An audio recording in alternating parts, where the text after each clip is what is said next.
rompe tus cadenas.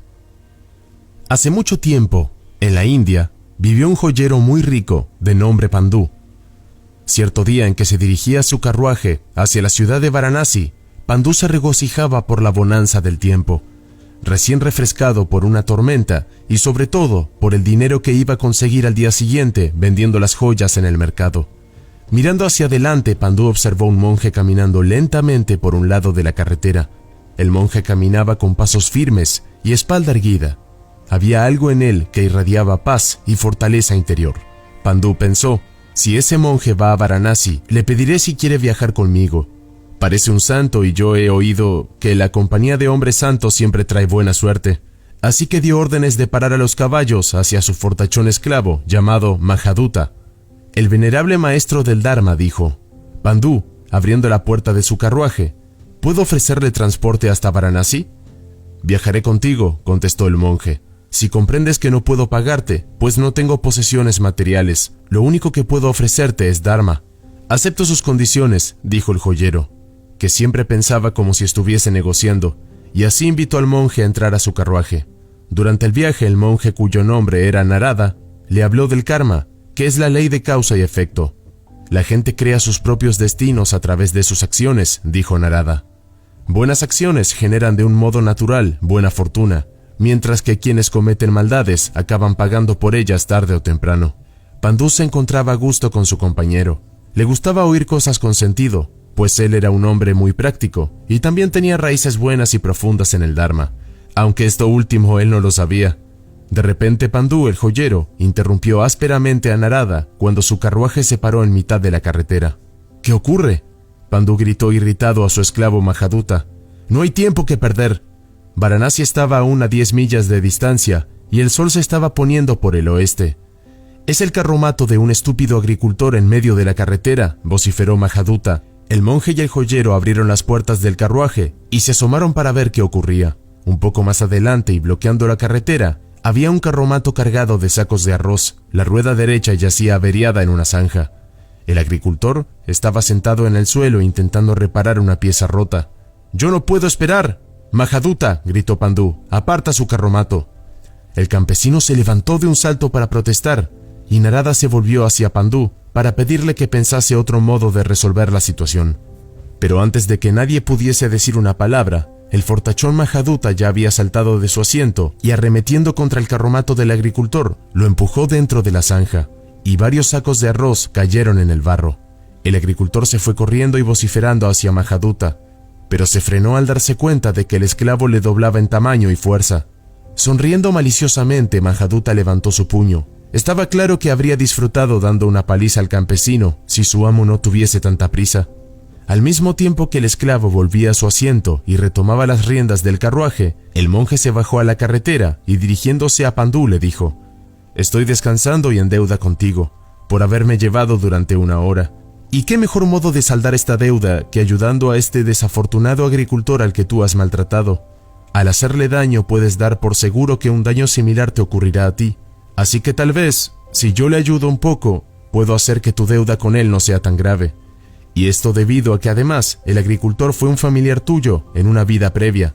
Tu karma y el suyo están atados de una manera mucho más fuerte de lo normal». El joyero estaba sorprendido. No estaba acostumbrado a que lo regañaran, ni siquiera con la amabilidad con que el monje lo había hecho. Pero lo que más le molestó fue la idea de que Pandú, un joyero con grandes riquezas, pudiese estar de algún modo relacionado con un agricultor de arroz. «Eso es imposible», replicó Pandú a Narada. Narada esbozó una sonrisa y dijo: «A veces la gente más inteligente no alcanza a reconocer las verdades más básicas de la vida, pero yo intentaré protegerte contra el daño que te has hecho tú mismo». Molesto con estas palabras, Pandú hizo una señal vehemente con su mano para que el esclavo pusiese el carruaje en marcha. Devala, el agricultor, ya se había sentado de nuevo en el suelo, a un lado de la carretera, intentando reparar de nuevo la rueda. Narada lo saludó inclinando su cabeza y empezó a empujar el carromato fuera de la zanja. Devala se levantó de un salto para ayudarlo, pero se dio cuenta de que el monje tenía mucha más fuerza de lo que podía esperar de una persona de complexión tan ligera. El carromato estaba de nuevo en la carretera, incluso antes de que Devala pudiese ayudar al monje. «Este monje debe ser un santo», pensó Devala en silencio. «Dioses y espíritus invisibles protectores del Dharma deben ayudarlo, Tal vez él pueda explicarme por qué hoy mi suerte ha dado un giro mucho peor. Los dos hombres cargaron los sacos de arroz que Mahaduta había tirado en la zanja, y entonces, al mismo tiempo que Devala se sentaba de nuevo a arreglar la rueda, preguntó: «Venerable maestro del Dharma, ¿puede explicarme por qué ha tenido que sufrir semejante injusticia por parte de ese rico tan arrogante a quien nunca había visto antes? ¿Esto es razonable para usted?». Narada contestó: «Lo que has sufrido tú hoy no es realmente una injusticia. Has recibido el pago exacto por el daño que tú causaste al joyero en una vida previa». El agricultor dijo asintiendo: «He oído a gente decir este tipo de cosas antes, pero nunca he sabido si creerlas o no». «No es algo muy difícil de creer», dijo el monje. «Nos convertimos en lo que hacemos. Si hacemos buenas cosas, serás una buena persona de un modo natural, y cosas buenas te ocurrirán naturalmente. Lo mismo sucede con las maldades. Actos malvados crean malas personalidades y vidas desafortunadas. Todas las cosas que has pensado, dicho y hecho crean la clase de persona que eres ahora, y también contienen las semillas de lo que serás en el futuro. Esta es la ley de causa y efecto, la ley del karma». «Tal vez sea así», dijo Devala, «pero yo no soy una mala persona, y mira lo que me ha ocurrido hoy». Narada le preguntó: «Sin embargo, ¿no es cierto que tú habrías hecho lo mismo al joyero si él hubiese sido el que bloquease la carretera y tú el que llevase un conductor tan bravucón?». Las palabras del monje hicieron que Devala enmudeciese. Se dio cuenta de que hasta el momento en que Narada apareció para ayudarlo, su mente había estado llena de pensamientos de venganza. Exactamente lo que Narada había dicho es lo que él había estado pensando. Ojalá hubiese sido él el que volcase el carruaje del joyero, para después poder reanudar el viaje con orgullo mientras el ricachón se quedaba revolcado en el lodo. «Sí, maestro del Dharma», admitió, «es verdad». Los dos hombres permanecieron en silencio hasta que la pieza estaba lista y la rueda montada de nuevo en el carromato. El campesino seguía cavilando en las palabras del monje. Aunque Devala no había ido nunca a la escuela, él era un hombre muy pensativo y siempre intentaba descubrir el porqué de las cosas y las razones detrás de los sucesos. De repente dijo: «Pero esto es terrible. Ahora que el joyero me ha hecho daño, yo tendré que hacerle algo malo a él. Entonces él me lo devolverá y yo volveré a herirle. Y esto nunca acabará». «No tiene por qué ser así», dijo Narada. «La gente tiene el poder de hacer cosas buenas y cosas malas. Encuentra un modo de pagar a este joyero tan orgulloso, con ayuda, en lugar de pagarle con daño. Entonces el ciclo se romperá». Devala sintió dudosamente a la vez que subía a su carromato. Creía lo que el monje le había dicho, pero no veía cómo iba a tener la oportunidad de seguir sus consejos. ¿Cómo iba a ser posible que él, un pobre campesino, pudiese ayudar a un hombre tan rico? Invitó a Narada a sentarse junto a él y tomó las riendas del caballo. El caballo apenas había empezado a caminar cuando se paró de repente. «¡Una serpiente en la carretera!», gritó Devala, pero Narada, mirando más atentamente, vio que no era una serpiente sino una bolsa. Bajó del carro y la recogió. Era muy pesada pues estaba llena de oro. «La reconozco, pertenece a Pandú, el joyero», dijo el monje. La llevaba entre sus piernas en el carruaje. Debió habérsele caído al abrir la puerta para intentar verte. ¿No te dije que su destino estaba unido al tuyo?». Dándole la bolsa de Devala le dijo: «Aquí tienes la oportunidad de cortar las ataduras de violencia y venganza que te atan al joyero. Cuando lleguemos a Varanasi, vete a la posada donde se hospeda y devuélvele el dinero. Él pedirá perdón por lo que te hizo, pero tú dile que no guardas ningún rencor y que le deseas lo mejor. Y escucha atentamente, ustedes dos son muy parecidos, y ambos van a prosperar y fracasar juntos dependiendo de las acciones que tomen». Devala obró según las instrucciones del monje. No tenía ningún deseo de quedarse con el dinero, solo deseaba pagar su deuda kármica con el joyero. Al anochecer, cuando llegaron a Varanasi, fue a la posada donde los hombres ricos solían hospedarse y pidió ver a Pandú. «¿Y quién debo decir que quiere verlo?», dijo el posadero mirando con desdén la vestimenta del agricultor. «Dígale que un amigo ha venido a verlo», contestó Devala. En unos minutos Pandú entró en la habitación donde Devala estaba esperando. Cuando Pandú vio al campesino ofrecerle su bolsa, se quedó sin habla, lleno de sorpresa, vergüenza y también alivio. Pero al momento que reaccionó, también salió corriendo de la habitación gritando: «¡Paren, paren de golpearle!». Devala había oído quejidos provenientes de una habitación contigua. Pensaba que habría alguien agonizando de fiebre. Al poco tiempo, un hombre alto y corpulento entró con su espalda desnuda, cubierta de sangre y amoratada, como consecuencia de los golpes recibidos. Era Mahaduta, el esclavo del joyero. Un oficial de la policía lo seguía con un látigo en una mano y un palo en la otra. Al ver a Devala, Mahaduta se sorprendió y dijo: Mi amable amo pensó que le había robado la bolsa. Hizo que me golpearan para que confesase. Este es mi castigo por hacerte daño siguiendo sus órdenes. Y a trompicones y sin dirigir palabra alguna a su amo, salió fuera y se perdió en la noche. Pandú lo vio irse, pensando que debía decir algo, pero era demasiado orgulloso para pedir el perdón de un esclavo, especialmente delante de otra gente.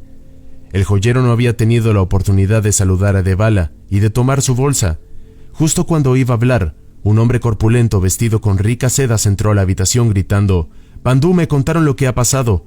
La rueda de la fortuna gira y gira, ¿no es así? Hace 10 minutos parecía que ambos estábamos arruinados, y ahora todo vuelve a estar bien. Vamos, toma la bolsa por lo que más quieras, y dale las gracias a este buen hombre». Pandú tomó la bolsa e inclinó la cabeza ligeramente hacia el agricultor. «Yo me porté mal contigo, y como pago tú me has ayudado.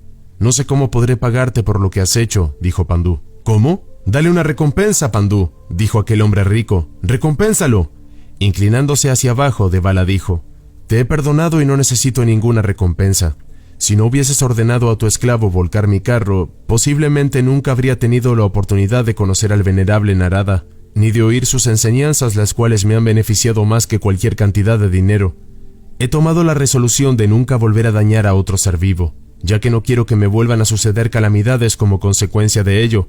Esta resolución ha hecho que me sienta seguro y en control de mi vida de una manera que nunca antes había sentido». «Narada», dijo Pandú, «así que él te ha enseñado. Él me instruyó a mí también, pero temo que no escuché muy bien. Toma esto, buen hombre», y dio a Devala varias piezas de oro de su bolsa. «Y dime, ¿sabes dónde se hospeda el venerable maestro del Dharma en Varanasi?» «Sí, lo acabo de dejar en el monasterio que hay junto a la entrada oeste de la ciudad», contestó Devala. «De hecho, él me dijo que era posible que tú quisieses verlo. Me pidió que te dijese que puedes visitarlo mañana por la tarde». Pandú se inclinó de nuevo, esta vez con mayor dignidad y reverencia. «Ahora sí tengo una verdadera deuda contigo», dijo Pandú. «Y también creo en algo que Narada me dijo. Él dijo que tú y yo fuimos parientes en vidas previas y que nuestros destinos concurren juntos. Parece que hasta hemos encontrado al mismo maestro». El hombre rico había estado escuchando impacientemente. Sí, toda esta cháchara filosófica está muy bien», dijo alzando la voz, «pero ahora hablemos de negocios». Y girando hacia Devala continuó: «Deja que me presente, soy Malika el banquero, amigo de Pandú.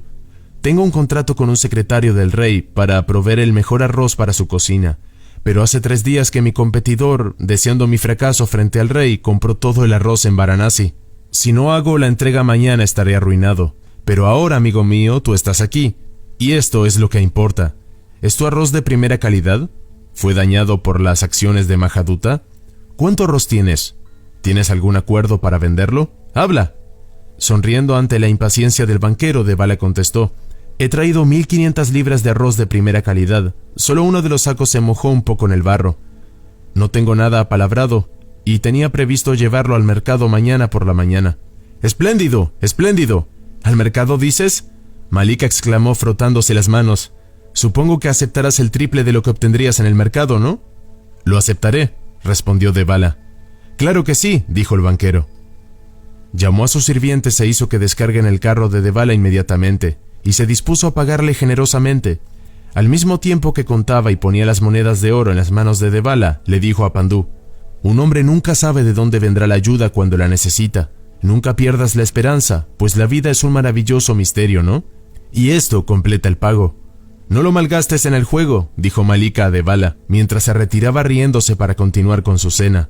Devala no tenía intención de gastárselo en juegos o apuestas. Él ya había tomado la resolución de ir al monasterio donde el venerable Narada vivía y ofrecía la mitad de su beneficio a la triple joya. El resto se lo llevó a su casa y lo gastó con cuidado a medida que lo necesitaba. A partir de ese día vivió prósperamente. Debido a su honestidad y sabiduría, la gente de su pueblo llegó a considerarlo como su líder. Al día siguiente por la tarde, Pandú fue al monasterio junto a la entrada oeste de la ciudad. Narada lo recibió en la sala de huéspedes. Después de haber oído al joyero contar lo acontecido en la posada, el monje le dijo: «Todavía tienes muchas dudas y preferiría no darte la explicación completa de lo que pides, pues no la aceptarías. Tu fe no es tan completa como la del agricultor Devala, así que tendrás que pasar aún más pruebas antes de poder convertirte en un verdadero discípulo de Buda». «Venerable maestro del Dharma», dijo Pandú humildemente, Le imploro que me explique, pues así podré seguir mejor sus sabios consejos. Muy bien, dijo el monje. Recuerda lo que voy a decir y reflexiona bien sobre ello. En el futuro podrás llegar a comprenderlo. Te he explicado ya cómo a todos, y cada uno de nosotros crea su propio destino en función de lo que hace. Tu amigo rico, Malika, por ejemplo, tiene muchas bendiciones, aunque muy poca sabiduría. Cree que la rueda de la fortuna, como él la llama, da vueltas y vueltas misteriosamente, pero no hay misterio alguno. Su prosperidad y felicidad no tienen nada que ver con ninguna fuerza fuera de sus acciones, palabras y pensamientos. Vida tras vida, él es rico y feliz simplemente porque vida tras vida, él ha sido amable y generoso. Yo no creo que él hubiese tratado a ningún esclavo del modo en que tú trataste a Mahaduta. Es cierto, dijo Pandú. Intento frenarme, pero yo estaba furioso y no lo escuché. Sí, dijo Narada asintiendo. Y no pienses que estás libre de la deuda contraída con Mahaduta por haber hecho que lo apaleasen de un modo tan cruel y sin razón. No pienses que tú estás solo en este mundo, o que tus acciones no tienen consecuencias. Recuerda que tarde o temprano, a cada una de tus acciones, ya sean buenas o malas, grandes o pequeñas, te será devuelto del mismo modo y en la cantidad exacta. De ahí el dicho, planta legumbres y cosecharás legumbres, planta melones y cosecharás melones. La bondad produce cosas buenas, mientras que la maldad trae consigo cosas malas. Trata a todas las criaturas vivientes del mismo modo que a ti te gustaría ser tratado. Es verdad que tú no eres distinto del resto. Estás hecho de la misma sustancia básica que el resto de los seres vivos. Por eso en cada una de tus acciones y pensamientos te encuentras relacionado con el resto de seres vivos de un modo incluso más íntimo que la relación que existe entre los órganos y tu cuerpo. Si realmente puedes comprender esto en tu corazón, continuó Narada, ya no tendrás más deseos de causar daño a otros seres vivos, porque comprenderás que ellos son iguales a ti, sentirás su sufrimiento como los tuyos propios, y siempre intentarás ayudarlos. Ahora deja que este verso te sirva de guía. Aquel que causa daño a otros se daña a sí mismo. Aquel que ayuda a otros se ayuda a sí mismo aún más. Para encontrar el camino puro, el sendero de luz, abandona la falsedad que tienes en un ego. Pandú se levantó y se postró 3 veces ante el maestro del Dharma, algo que nunca había hecho antes con nadie. Entonces dijo, no olvidaré tus palabras, maestro del Dharma. Voy a establecer un monasterio en mi ciudad natal, Kushambi, para que la gente de allí tenga la oportunidad de escuchar este Dharma tan maravilloso. Solo espero que el maestro del Dharma con su compasión me ayude a completar este voto que ahora hago. Los años pasaron y Pandú, el joyero, prosperó. Tomó refugio con Narada y se convirtió en su discípulo. Fue uno de los que dio más donaciones y ofreció protección al monasterio de Kushambi, que él mismo había ayudado a que Narada fundase. Siempre que podía poner aparte sus negocios, iba a escuchar las lecturas y explicaciones de los sutras que daba el monje Pantaka, abad del monasterio. Pandú siempre estaba dispuesto a recibir las instrucciones de Narada cuando éste visitaba la ciudad, pero luego nunca ponía en práctica las enseñanzas que recibía. Él pensaba que la cultivación era cosa de monjes, y sus negocios lo mantenían demasiado ocupado. Un día transcurridos 6 o 7 años desde su primer encuentro con el venerable Narada, en el camino hacia Varanasi, el taller de Pandú recibió un encargo muy especial. El rey del país vecino, al otro lado de las montañas, deseaba una nueva corona real. Él había oído hablar de la gran calidad de los productos de joyería de Pandú. La corona tenía que ser de oro con incrustaciones de las mejores piedras preciosas de toda la India. Los reyes de la India siempre habían tenido debilidad por las piedras preciosas, y Pandú había soñado a menudo con convertirse en el joyero oficial de una casa real, pues entonces él tendría asegurada no solo prosperidad, sino también grandes riquezas. Ahora su oportunidad había llegado. Pandú dio órdenes de comprar los mejores zafiros y rubíes y diamantes que se pudiesen encontrar. Invirtió la mayor parte de su patrimonio en ellos. Diseñó y trabajó en la corona él mismo. Después, usando una escolta numerosa de hombres armados para protegerse de los ladrones de las montañas, se dispuso a viajar al país vecino. Todo estaba bien hasta que llegaron a un estrecho sendero cerca de la cima de la montaña. Allí un grupo de fieros ladrones descendieron con estrépito sobre la caravana. Aunque la escolta de Pandú era mayor en número, los caballos asustados y el sendero tan estrecho dificultaron la defensa. En cuestión de minutos los hombres de Pandú habían sido desarmados. 2 hombres sucios y sin afeitar abrieron la puerta del carruaje del joyero. Lo sacaron y después de tirarlo al suelo empezaron a golpearlo. Pandú soportó los golpes, pensando solo en la bolsa que tenía escondida en sus ropas, apretándola contra su pecho. En la bolsa estaba la corona y una colección de piedras preciosas con las que él había planeado tratar a la hija del rey y a la reina. «¡Paren un momento!», se oyó gritar. Era una voz que Pandú había oído antes, aunque al principio no podía recordar de quién era. «¡Paren de golpearlo, he dicho!». Pandú abrió sus ojos. Allí delante de él, y vestido con pieles de animales y un pañuelo rojo en la cabeza, estaba Mahaduta, el esclavo que él había hecho apalear hace unos años antes. Pandú había oído que entre los ladrones de las montañas, el jefe más importante era un antiguo esclavo de Kaushambi. Lo que nunca se le había ocurrido era pensar que fuese su propio esclavo. «Comprueben qué es lo que tiene en su mano derecha», Mahaduta ordenó con firmeza. Uno de los hombres que le había estado golpeando puso su rodilla en el estómago de Pandú, y la otra sobre su brazo, y luego tomó sin mayores problemas la bolsa del joyero. «Yo guardaré eso, yo ya he pagado por ello», dijo Mahaduta. Tomó la bolsa y la guardó bajo su ropa. «¿No, amo?», preguntó Mahaduta a Pandú en un tono cínico y lleno de amargura. «¿Lo matamos entonces?», inquirió uno de los ladrones a su jefe. Mahaduta miró a Pandú, pero en lugar de enfado o miedo, algo que podía haber aumentado su odio, él solo vio tristeza, resignación en los ojos de su víctima.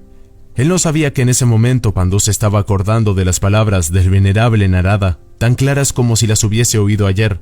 «No pienses que estás libre de la deuda que debes a Mahaduta por haber hecho que lo apaleasen de un modo tan cruel y sin razón.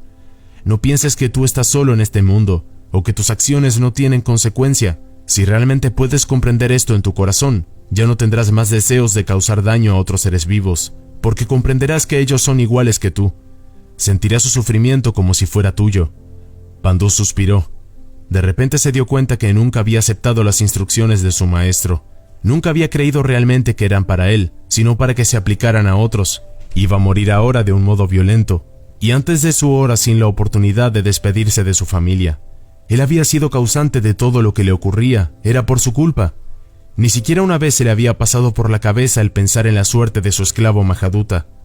Los sufrimientos que debe haber pasado en las montañas durante los helados días de invierno, la senda del mal que había tomado, llena de desesperación y peligro, en la que Pandú había empujado a Mahaduta, todas esas consideraciones nunca habían cruzado en su mente. Pero ahora había llegado el momento de pagar. Se aclaró la garganta y habló humildemente a Mahaduta. «En verdad tú ya has pagado», dijo Pandú girando su cabeza para esperar el siguiente golpe. Para su sorpresa, Mahaduta dijo a sus hombres: «Déjenlo ahí en el suelo, su carruaje tiene un compartimento secreto bajo el asiento del conductor. Ábranlo y encontrarán un cofre lleno de monedas de oro. Las dividiremos en partes iguales». «Hoy es un gran día para todos nosotros», dijo Mahaduta. Los bandidos saltaron al carruaje con gran excitación, pero Mahaduta no sentía ningún tipo de alegría al llevar a cabo su venganza. Había pasado muchas mañanas heladas deseando que llegase este momento, y ahora que por fin había llegado, sentía pesadez y remordimiento, como si estuviese maltratando a un miembro de su propia familia. Se dirigió a sus hombres, diciéndoles que parasen de golpear a los hombres de Pandú. «No maten a ninguno, preocúpense solo de tomar todo lo que puedan». El cofre lleno de oro le sirvió de distracción. Estaba escondido en el sitio exacto donde Mahaduta lo había puesto muchas veces en años pasados. El jefe de los ladrones dejó que Pandú y sus hombres abandonasen las montañas y volviesen a Kaushambi. Esa noche, cuando sus cómplices estaban contando el oro y riéndose, Mahaduta escondió la bolsa que le había quitado a Pandú en una grieta de su cueva y no volvió a tocarla en mucho tiempo. Después del robo, Pandú ya no era un hombre rico. Había perdido la mayoría de su capital, y sin capital, un joyero no puede hacer mucho. Pero él no culpó a nadie por su pérdida, sino a sí mismo.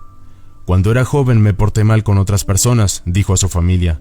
«Lo que me ha ocurrido ahora es simplemente el pago por mi dureza y arrogancia». Arrepentirse y cultivar según las enseñanzas de Buda le llegó ahora de un modo natural, y adoptó la costumbre de recitar el nombre de Buda siempre que su mente no estaba ocupada en negocios o hablando. Gradualmente se dio cuenta que en el fondo de su corazón ahora era más feliz que cuando era rico. Lo único que resentía era que ya no podía hacer ofrendas al monasterio para apoyar al Dharma o ayudar a la gente pobre de la ciudad, algo que antes nunca había pensado mucho en hacer. Un día, Pantaka, abad del monasterio de Kaushambi, fue atacado por la banda de Mahaduta mientras caminaba solo en un peregrinaje a través de las montañas. Pantaka no llevaba dinero y Mahaduta le dio un par de golpes y lo dejó seguir. Pantaka no caminó más ese día. A la mañana siguiente, al poco de empezar a caminar, oyó gritos de lucha junto a la carretera. Un hombre gritaba de dolor. Pantaka se apresuró con la esperanza de disuadir a los bandidos para que dejasen de golpear al viajero, pero en lugar de un inocente viajero, era el propio Mahaduta quien era atacado. Estaba rodeado por una docena de sus propios hombres. Estaba como un león acorralado por perros de caza. Mahaduta con su palo había golpeado a varios de los ladrones, pero al final sucumbió. Fue golpeado con su propio palo hasta que se quedó inmóvil en el suelo. Pantaka se quedó escondido hasta que los bandidos se fueron. Entonces se acercó a Mahaduta y vio que le quedaba poca vida. Pantaka bajó a un riachuelo que discurría entre las rocas no lejos de allí, llenó su cuenco con agua fresca y lo llevó al hombre moribundo. Mahaduta bebió y abrió sus ojos lentamente. Gritó de dolor. ¿Dónde están esos bandidos a los que yo he llevado a la victoria tantas veces? Habrían sido ahorcados hace tiempo si no hubiese sido por mí. Cálmate, dijo Pantaka. No pienses en tus camaradas ni en las fechorías que han hecho juntos. Piensa en tu destino. Ahora bebe un poco de agua y déjame que te vende las heridas. Tal vez tu vida se pueda salvar. Mahaduta miró atentamente a Pantaka por primera vez. ¿Tú eres el monje a quien yo apaleé ayer mismo? ¿Y ahora vienes a salvarme la vida? Haces que me avergüence. Bebió un poco más de agua y miró alrededor suyo. Y los otros han escapado. Son unos desagradecidos. Yo fui quien les enseñó a pelear y ahora se vuelven contra mí. Tú les enseñaste a pelear, dijo Pantaka, y te pagan peleando. Si les hubieses enseñado amabilidad, te hubiesen pagado con amabilidad. Has recibido la cosecha que tú sembraste. Lo que dices es verdad. Muchas veces temí que se volvieran en contra mía. ¡Ay, ay! Se quejó cuando Pantaka intentó levantarlo por el hombro.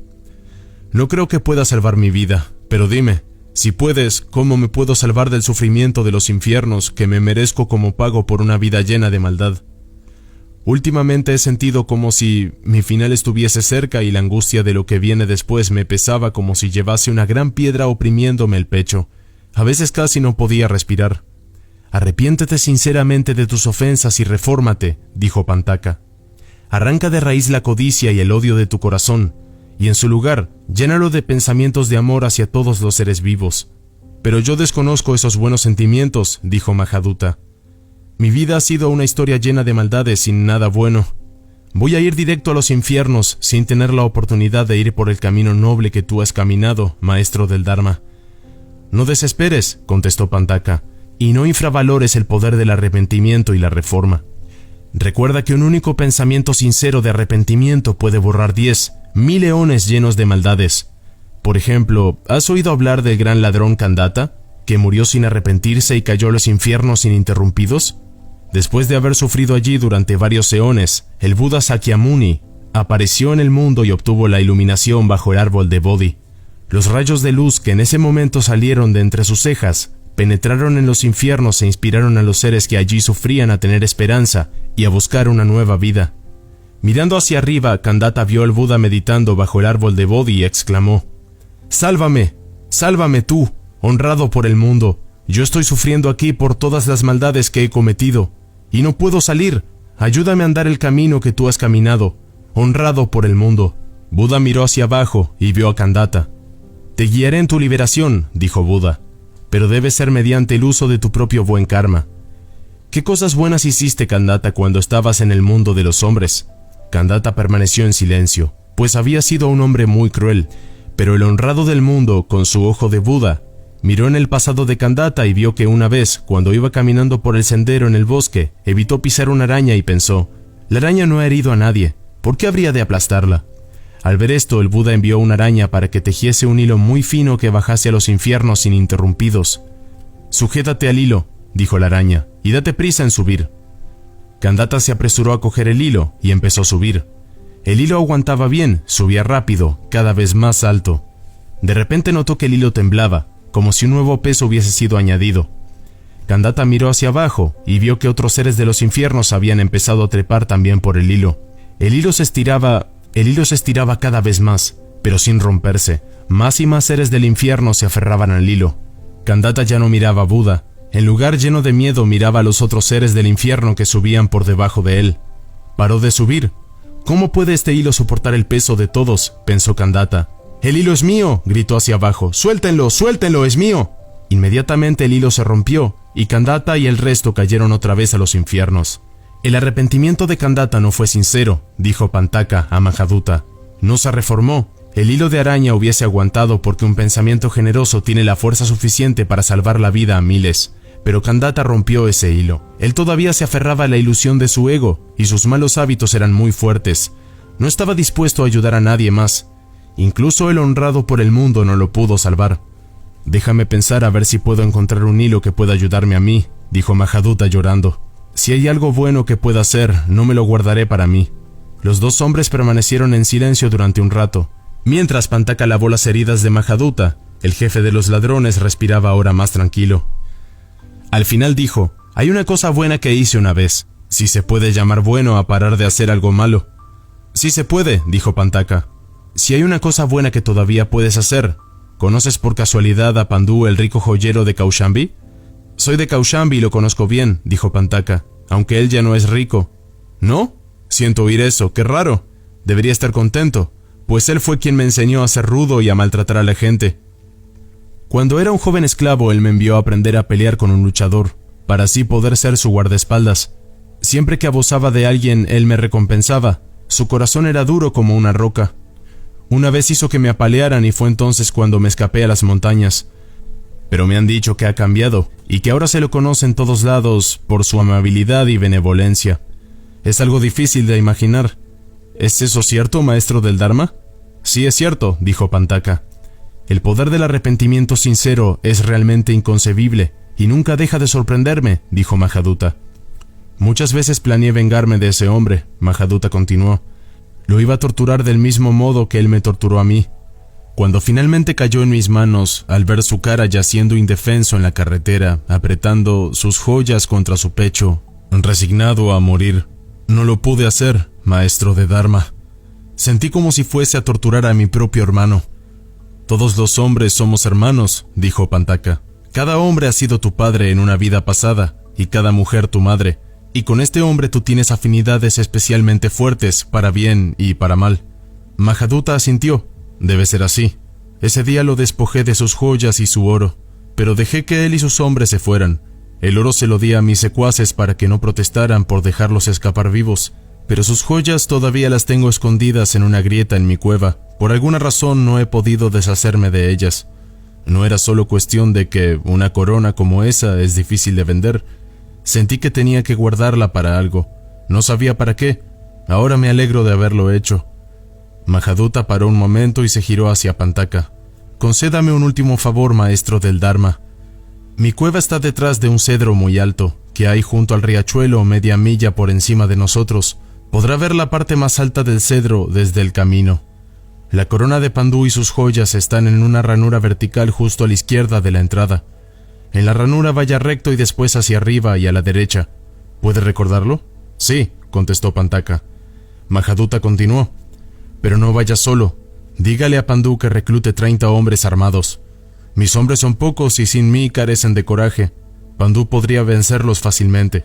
Dígale a Pandú que lo siento y que deseo que recupere todas sus riquezas de nuevo. Deseo para todos los hombres riqueza y felicidad, toda la riqueza y felicidad que les he robado. Si vivo o en mi próxima vida hago el voto de ser como usted, venerable maestro del Dharma, y servir de ayuda a los hombres atrapados en la red de sufrimiento que ellos mismos han creado con sus estúpidas acciones». Exhausto, Mahaduta se reclinó. Ya no sentía ningún dolor en sus heridas, pero su vida se extinguía. De repente una gran sonrisa apareció en su cara. Levantó su mano apuntando hacia arriba y exclamó: «¡Mire! El Buda está allí en su asiento, a punto de ser iluminado. Sus discípulos, los grandes arates, están junto a él. ¡Mire! Me están sonriendo». La cara de Mahaduta brillaba de felicidad. ¡Qué bendición más maravillosa! ¡Qué bendición más maravillosa que él viniese a este mundo! «Sí, fue una bendición», dijo Pantaka. «Apareció en el mundo debido a su compasión hacia todos los seres vivos, para instruirnos en lo más importante, el problema de la vida y la muerte. Nos enseñó a despertar del sufrimiento de este mundo, y nos enseñó que el deseo egoísta es la fuente a todas nuestras penurias. Nos enseñó el camino correcto para poner fin a nuestro sufrimiento. Nos enseñó la moralidad, concentración y sabiduría para eliminar nuestra codicia, enfado e ignorancia. Él mismo, a través de muchas vidas de cultivación y renunciación, puso fin a sus propios deseos, y con amabilidad y compasión, alegría y generosidad, se ofreció a nosotros como ejemplo. Si todos los hombres y mujeres pudiesen tomar refugio con él, este mundo no sería el sitio pobre y peligroso que es ahora. Mahaduta asintió. Bebió de las palabras del monje como un hombre sediento a quien se le ofrece agua fresca. Intentó hablar, pero no podía continuar. Pantaka comprendió lo que quería y le administró los 3 refugios, para que él también pudiese ser un discípulo de la triple joya. Pantaka le repitió los 4 grandes votos de Bodhisattva. Los seres vivos son innumerables. Yo hago el voto de salvarlos a todos. Las aflicciones son inacabables. Yo hago el voto de extinguirlas todas. Las puertas del Dharma son incontables. Yo hago el voto de entrar a todas. El camino a Buda es insuperable. Yo hago el voto de completarlo. También repitió 3 veces el verso de arrepentimiento de Bodhisattva. De todas las maldades que he cometido en el pasado, causadas por codicia, odio y estupidez sin límites, y producidas con el cuerpo, la boca y la mente, yo ahora me arrepiento y reformo. Y el siguiente verso: las ofensas surgidas de la mente serán arrepentidas en la mente. Cuando la mente se extingue, las ofensas se desvanecen. Con la mente desvanecida y las ofensas ya extintas, todo se va. A esto se le llama el verdadero arrepentimiento y reforma. Cuando Pantaka estaba recitando, Mahaduta exhaló por última vez. Murió con una sonrisa en su rostro. Pantaka canceló su peregrinaje y volvió a Kaushambi. Fue inmediatamente a la casa de Pandú a decirle lo que había pasado. Con una escolta de hombres armados, Pandú volvió a las montañas. Los hombres de Mahaduta ya se habían ido. La bolsa de Pandú estaba escondida exactamente donde le habían dicho, y la corona estaba allí, intacta. Pantaka fue con ellos, y después de haber incinerado el cuerpo de Mahaduta y recogido sus cenizas en una urna, Pantaka lideró a la gente allí presente en la recitación de sutras y mantras. Habló brevemente del poder del karma y del incluso mayor poder de arrepentimiento y reforma. También recitó los siguientes versos: nadie puede salvarnos excepto nosotros mismos. Nuestra fuerza es mayor que la fuerza derivada de otros. Nosotros mismos debemos andar el camino de la iluminación correcta, con Buda como nuestro gran maestro y guía. Pantaka continuó diciendo: nuestro anciano maestro Narada siempre nos recordó que solo nosotros somos responsables de nuestras propias acciones, y que somos responsables de lo que nos pasa como resultado de esas acciones. Ningún dios u otro ser nos van a recompensar o castigar. Nos recompensamos a nosotros mismos y nos castigamos a nosotros mismos. Todo surge de la mente, y por lo tanto el mundo es exactamente como nosotros lo creamos. Este hombre, Mahaduta, a quien hoy hemos cremado y enterrado sus cenizas, llevó una vida de maldad, guiado por los malos pensamientos, y nunca fue feliz. Pero al final cambió. Su arrepentimiento y votos de reforma conmovieron al mismo Buda, quien apareció frente a él y lo bendijo. Su vida terminó con una acción de perdón y murió feliz. Todos nosotros podemos aprender de su ejemplo, pues ninguno de nosotros carece de faltas. El karma nos conecta a todos, como una tela de araña creada por nosotros mismos, y al mismo tiempo, todos somos capaces de liberarnos mediante un arrepentimiento sincero. Pantaka hizo que en la tumba donde se depositó la urna con las cenizas de Mahaduta se inscribiese el siguiente epitafio en una losa: aquí yace Mahaduta, salteador de caminos, vivió rodeado de violencia, y la violencia trajo su perdición. Al final, arrepentido, devolvió los frutos de sus robos y prometió andar el camino correcto. El Buda le sonrió y certificó su transformación. La losa junto al paso de la montaña acaba siendo conocida como la tumba del ladrón arrepentido, y años después, un altar fue construido a su lado. Allí los viajeros y peregrinos se postraban a Buda y rezaban para tener un buen viaje y para la conversión de los hombres malvados. Pandú se convirtió de nuevo en un hombre rico, incluso más rico de lo que nunca antes había sido. Sin embargo, ahora estaba más interesado en dar dinero que en ganarlo, y dejó que sus hijos se encargasen de los negocios. Hizo lo mejor que pudo para enseñarles que la prosperidad conseguida de modo fraudulento no es duradera, y que si son generosos y amables, se asegurarán un futuro feliz. Su muerte llegó de un modo pacífico a una edad avanzada. Cuando se dio cuenta de que su muerte estaba cerca, llamó a sus hijos, hijas y nietos junto a su lecho y les dijo: queridos niños, si en el futuro algo malo pasa en sus vidas, no culpen a otros, incluso si parece que son la causa de sus penurias. Miren dentro de ustedes mismos, Miren dónde han sido orgullosos, codiciosos, avariciosos o rudos. Cambien las faltas dentro de ustedes mismos, pues es algo que siempre tiene el poder de hacer. Si el cambio parece que está más allá de sus posibilidades, entonces busquen la ayuda de su maestro, recen a los Budas y Bodhisattvas para que los ayuden. Una vez cambiadas sus faltas, la buena fortuna y felicidad regresarán de un modo natural, y cuando lleguen no las guarden solo para ustedes, compártanlas. De esta forma nunca se agotarán. Recuérdenme por el siguiente verso que el venerable Narada me enseñó cuando lo conocí por primera vez. Aquel que causa daño a otros se daña a sí mismo. Aquel que ayuda a otros se ayuda a sí mismo aún más. Para encontrar el camino puro, el sendero de luz, abandona la falsedad de que tienes un ego. Así concluye esta extraordinaria historia budista que nos habla acerca del karma. ¿Tú? ¿Notaste la gran semejanza entre esta ley del karma y la gran regla de oro? Haz a los demás todo lo que quieres que te hagan a ti. Esa es la esencia de todo lo que se enseña en la ley y en los profetas. Si quieres escuchar más historias con grandes enseñanzas, te recomiendo el siguiente video disponible en este canal. Búscalo así: Despierta tu conciencia, 7 enseñanzas budistas para tiempos difíciles. Esto es Universo Consciente. Si te ha gustado este video, puedes dar like, comentar o suscribirte. ¡Vamos, inténtalo! Te estamos esperando.